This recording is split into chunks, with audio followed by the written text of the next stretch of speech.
one of the co-founders of SHAYR from the University of Denver. Welcome, Haley. Please tell us a little bit about SHAYR. Thank you. Thank you so much for having us. SHAYR is a nonprofit founded at the University of Denver where we work with students to empower them and let them know that they are not alone during their times of dealing with terminal illness, whether that be their own or their families. We like to say at SHAYR, I share, you share, we all share because we care, and that's our mission here. So SHAYR offers a lot of different services. We have group meetings, we have peer mentoring programs, we have newsletter generation where we highlight a specific illness every month. As you may know, it is October, so we're working on breast cancer awareness for this month. You got your nice little lapel pin there, I see, and support.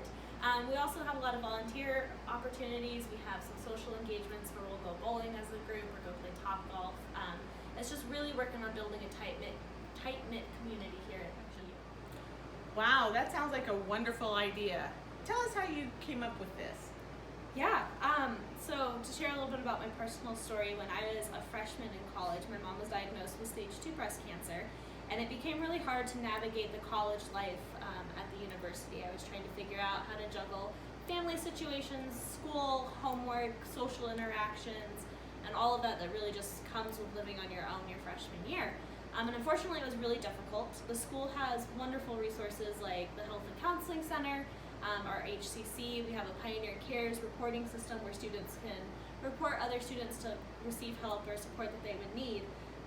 But what I figured out was that there was no student-driven organization on campus where community could be brought together and just say, hey, I'm going through this situation, it really sucks right now, I really need a friend, can you support me through this or that, or can I call you and can we talk about these things? So that's kind of how SHAYR's founded.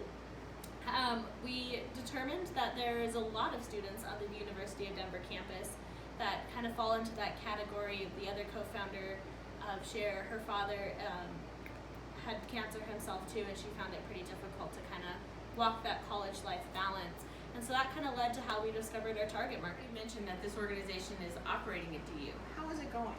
It's actually going great. So we found out DU has about 11,000 students. About 2,000 of those every year are incoming freshmen, which is amazing.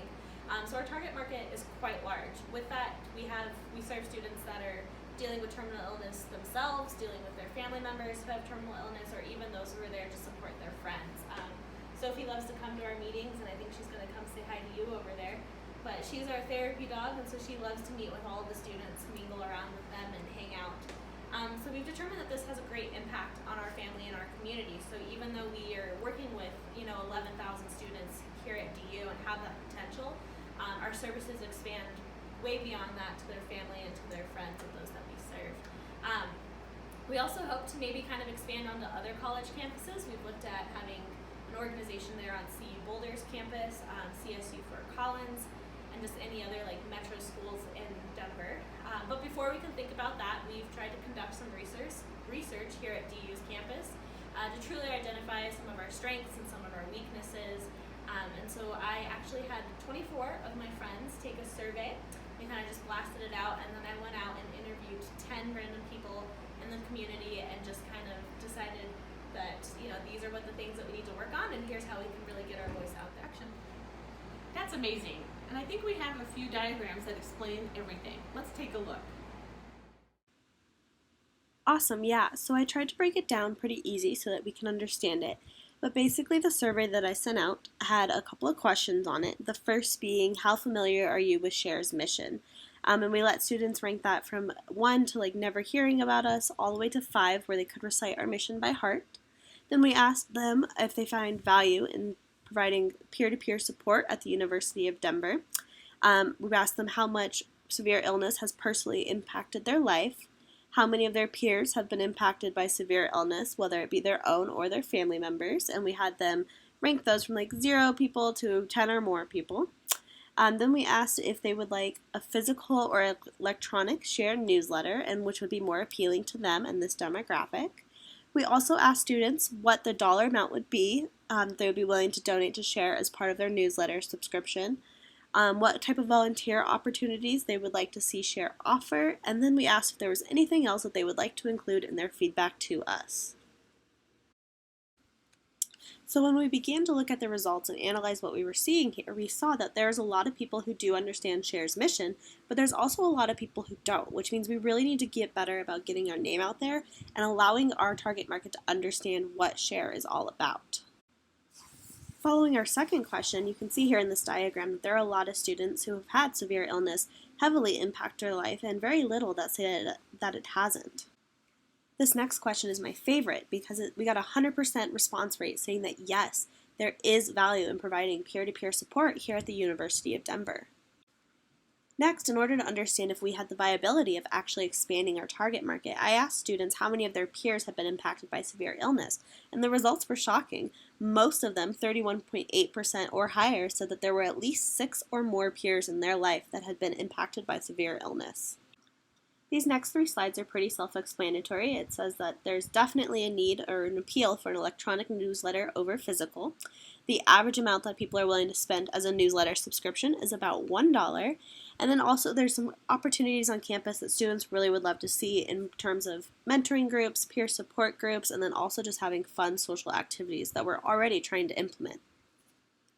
The last question focused on any feedback that the survey takers would like to include for us. And as you can see, we got a lot of positive remarks. One saying that we're an amazing vessel to show compassion and love for one another. Another saying, go share, a shout out to some of our founders. And then it looks like we also have a little bit of alum engagement, which is super awesome to kind of provide that opportunity to expand upon further later. We also gathered similar information when we conducted our 10 in-person interviews. Students had indicated that they kind of had heard of SHAYR or hadn't really heard of SHAYR, which is awesome because that means we have a great area of opportunity for growth there. We can really get our name out there and help serve other students. And then other students also indicated that they would like to contribute about $1 to their newsletter subscriptions. And there wasn't a huge feedback or any questions that the students wished that they could ask me other than that they thought it was a super cool idea, that they would be interested in learning more, and were really excited about what we were trying to do on campus. So that concludes our primary research. Then we started looking at some secondary research and some articles that really explained the effects that peer mentoring has and the challenges and opportunities that it provides students in the college age. This article produced by Linda Holbecci is actually one of my favorites because it really does indicate that 82% of those students that receive that peer mentoring support are better off in life as they continue to pursue college educations and enter the workforce. Based on the findings of that article, we started to evaluate our SWOT analysis, which stands for Strengths, Weaknesses, Opportunities, and Threats. For SHAYR's strengths, we have that we are part of the target market. Those that are founding it are involved in the college-aged group.